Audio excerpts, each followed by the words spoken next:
오늘은 지난 시간에 이어 인공지능과 머신러닝 그리고 딥러닝에 대해 알아볼까요?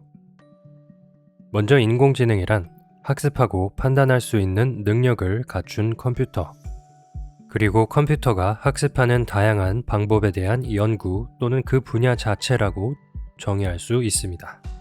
인공지능이 지금처럼 발전하기까지 여러 시도가 있었는데요. 특정 분야 전문가의 의사결정 능력을 모방한 전문가 시스템, 탐색 전략으로 문제를 해결하는 탐색 에이전트, 데이터를 통해 학습하고 문제를 해결하는 머신러닝과 딥러닝 등 인공지능은 계속 발전해 왔습니다. 그런데 우리는 왜 알고리즘이 아닌 인공지능을 통해 문제를 해결하려는 걸까요? 그건 바로 알고리즘과 인공지능이 다루는 문제의 성질이 다르기 때문인데요. 어떤 문제를 특정 지을 수 있는 조건일 때 이 조건에 맞는 특정 행동을 하도록 규칙을 설정한다면 대부분 알고리즘을 통해 문제를 해결할 수 있습니다. 사람이 직접 규칙을 정해 프로그램을 만들고 알고리즘을 사용하는 것이죠. 그런데 특정 조건을 명확하게 구분하기 힘든 문제가 있다면 어떻게 해야 할까요? 바로 이런 문제를 해결할 때 인공지능을 도입합니다. 인공지능을 통해 특정할 수 없는 조건이 있는 상황에서도 특정 행동을 하도록 결정할 수 있는 것입니다. 이렇게 만들어진 규칙과 지능을 인공지능 모델이라고 합니다. 알고리즘이 적용된 예로는 자동문이나 신호등 같은 장치를 생각해 볼 수 있습니다. 자동문은 일정 거리에서 센서를 통해 사람이 감지되면 문이 열립니다. 신호등은 신호 체계를 일정 시간 동안 초록, 주황, 빨간색으로 표현해 도로 위 질서를 유지하고 교통을 원활하게 합니다. 두 사례 모두 특정한 조건이나 특정한 행동, 즉 센서로 사람이 감지되어 문이 열리거나 일정 시간을 조건으로 신호가 바뀌도록 행동합니다. 하지만 세상의 모든 문제를 이렇게 규칙을 정해 해결할 수는 없습니다. 규칙이 많아지고 불명확해지고 복잡해지면서 특정 조건과 특정 행동을 설정하기가 어려워질 수 있기 때문입니다. 이런 상황에서 규칙성을 정해야 하는 알고리즘을 도입하기는 어렵겠죠. 이런 복잡한 문제들에 대해서는 기계가 알아서 지속적으로 그 문제를 해결할 규칙을 알아내도록 인공지능을 도입하는 것입니다. 안면인식 카메라를 대표적인 예로 들을 수 있는데요. 사람은 아는 사람, 모르는 사람, 혹은 친구인지, 가족인지 그 사람의 얼굴을 보고 어떤 사람인지 쉽게 판단하고 인지할 수 있습니다. 하지만 기계는 그렇지 않죠. 기계는 사람의 얼굴을 구분해내는 특정한 규칙이 없습니다. 사람이 다른 사람의 얼굴을 알아보는 기준을 세운다는 것도 추상적이어서 규칙의 형태로 옮겨 만들 만한 기준이 없기 때문인데요. 이렇듯 실생활에서는 명시적 알고리즘만으로 문제를 모두 해결할 수 없는 한계가 있습니다. 이를 해결하기 위해서는 프로그램에서 자체적으로 문제를 해결할 수 있는 규칙을 찾아야 하는데요. 바로 이때 인공지능이 필요한 것입니다. 자체적으로 문제의 규칙을 찾아내는 인공지능, 그 중에서도 특히 머신러닝 데이터를 이용하여 학습을 진행합니다. 머신러닝, 우리말로 기계학습. 머신러닝은 인공지능의 하위 범주로 기계가 특정 프로그래밍 없이도 데이터를 기반으로 한 학습을 통해 정보를 예측하고 필요한 작업을 수행할 수 있는 방법론입니다. 즉 대량의 데이터를 접했을 때 스스로 규칙을 학습할 수 있도록 하는 방법인 것이죠. 이때 머신러닝 모델을 학습시키기 위해 모은 데이터 모음을 데이터셋이라고 하는데요. 학습 데이터와 테스트 데이터 두 종류로 구분하여 사용할 수 있습니다. 학습 데이터는 학습에, 테스트 데이터는 학습이 마무리된 이후 마지막에 한 번 사용해서 학습된 모델의 성능을 측정하는 데 사용됩니다. 예를 들어 신체 검사를 한 데이터가 있다고 해봅시다. 총 10명의 신체 검사를 할 때 측정한 키, 몸무게, 혈압 등의 데이터가 있습니다. 그리고 여기 표처럼 학습 데이터와 테스트 데이터로 분할할 수 있습니다. 전체 데이터의 80%인 8명의 데이터는 학습 데이터로 나머지 20%는 테스트 데이터로 활용하는 것인데요.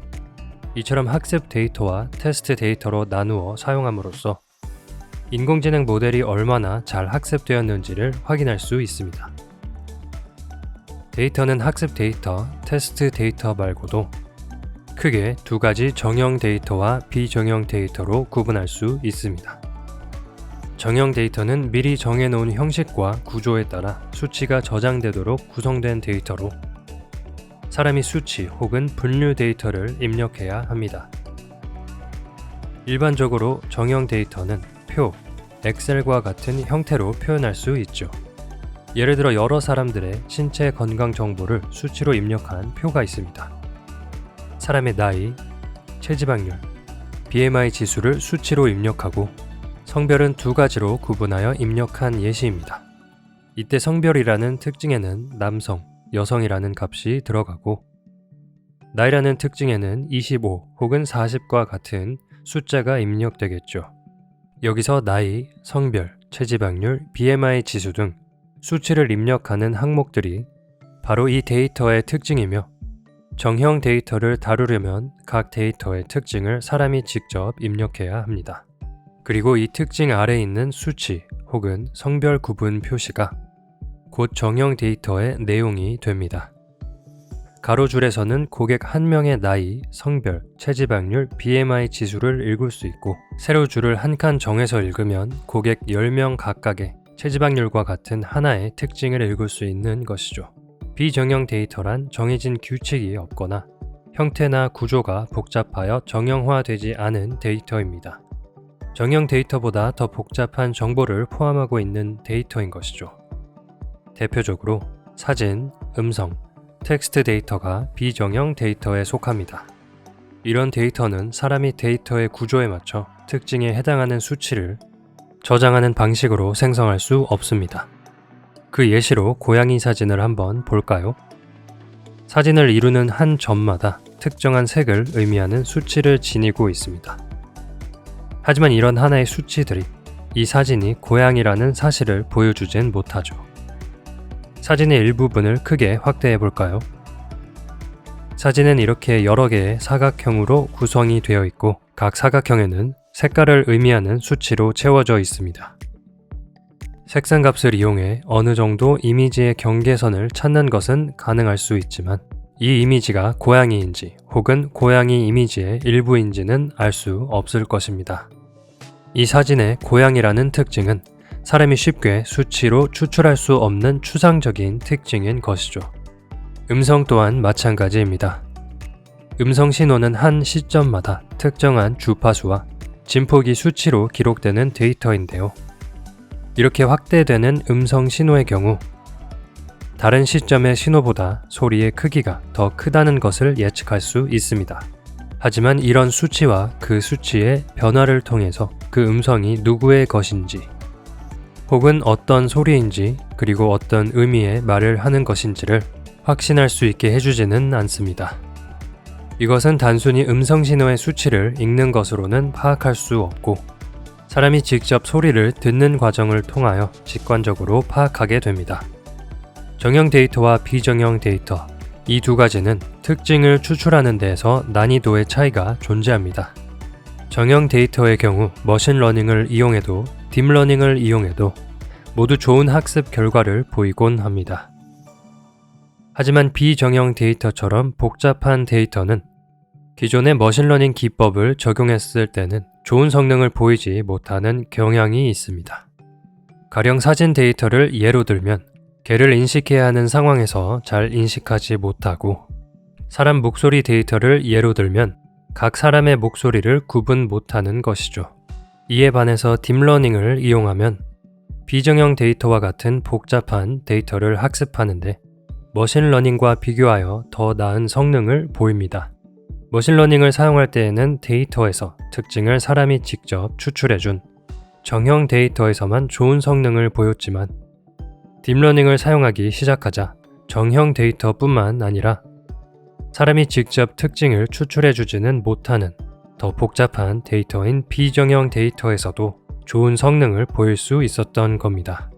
정리해 보겠습니다. 인공지능의 여러 방법 중에서 머신러닝이라는 방법론이 있는데, 머신러닝을 이용하면 정형 데이터가 잘 학습되고 예측 성능도 좋았다. 그러나 머신러닝이 비정형 데이터에 대해서는 성능이 좋지 못했다. 머신러닝을 발전시켜 딥러닝이란 방법으로 비정형 데이터에 대한 성능을 높이게 되었다. 이해가 갔나요? 인공지능, 머신러닝, 딥러닝의 관계는 아주 중요합니다. 인공지능에는 머신러닝뿐만이 아니라 전문가 시스템, 탐색 에이전트 등 여러 방법론이 존재합니다. 그 중에서 인공지능의 한 분야인 머신러닝은 회귀, 분류, SVM, 디시전 트리 등 많은 기법이 있는데요. 그중 딥러닝이란 방법을 포함하고 있으며 이를 통해 더욱 복잡한 데이터도 잘 학습할 수 있습니다. 머신러닝은 인공지능의 한 범주이고 딥러닝은 머신러닝의 한 범주라고 볼 수 있습니다. 하지만 반대로 머신러닝이 딥러닝인 것은 아닙니다. 그렇다면 딥러닝의 구조는 어떻게 되어 있을까요? 간단히 말해 딥러닝은 퍼셉트론을 여러 개를 사용함으로써 복잡한 데이터를 잘 학습합니다. 퍼셉트론은 사람의 신경을 흉내내서 기계로 구현한 연산 구조이자 대표적인 머신러닝 기법입니다. 사람의 신경, 즉 뉴런과 비슷한 구조로 만들어졌다고 했는데요. 뉴런은 여러 신호가 도착하면 이를 신경세포에서 합치고 이렇게 합쳐진 신호가 특정한 값, 임계치를 넘으면 출력 신호가 생성되어 다음 뉴런으로 신호가 전달되는 구조입니다. 퍼셉트론은 다음 그림과 같이 하나의 단위로서 표현되곤 하는데요. 앞서 설명드린 사람의 신경처럼 퍼셉트론은 N개의 입력을 받아 한 개의 신호를 출력합니다. 퍼셉트론은 받아서 합친 신호가 임계값보다 크면 1을 출력하여 정보를 전달합니다. 임계값보다 작으면 0을 출력하고요. 즉 정보를 전달하지 않는 것입니다. 이 퍼셉트론까지는 일반적인 머신러닝 기법의 범주 안에 포함된다고 할 수 있습니다. 딥러닝은 이 퍼셉트론을 여러 개 사용합니다.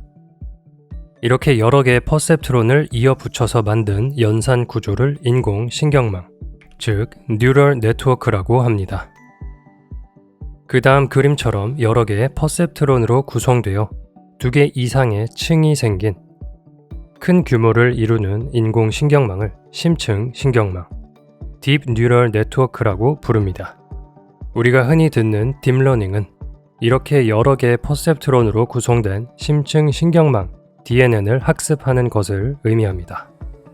딥러닝은 DNN 구조, 즉 퍼셉트론을 여러 개를 사용함으로써 사람이 명확하게 규정하기 어렵고 복잡한 데이터의 특징을 대량으로 학습하기 용이합니다. 기존 머신러닝 기법과 비교해서 복잡한 데이터를 다룰 때 더욱 우수한 성능을 보이고요. 이렇게 인공지능의 각 범주, 머신러닝과 딥러닝에 대해 함께 공부해 봤는데요. 머신러닝에는 어떠한 종류의 기법이 있는지 다음 차시에서 같이 알아보도록 하겠습니다.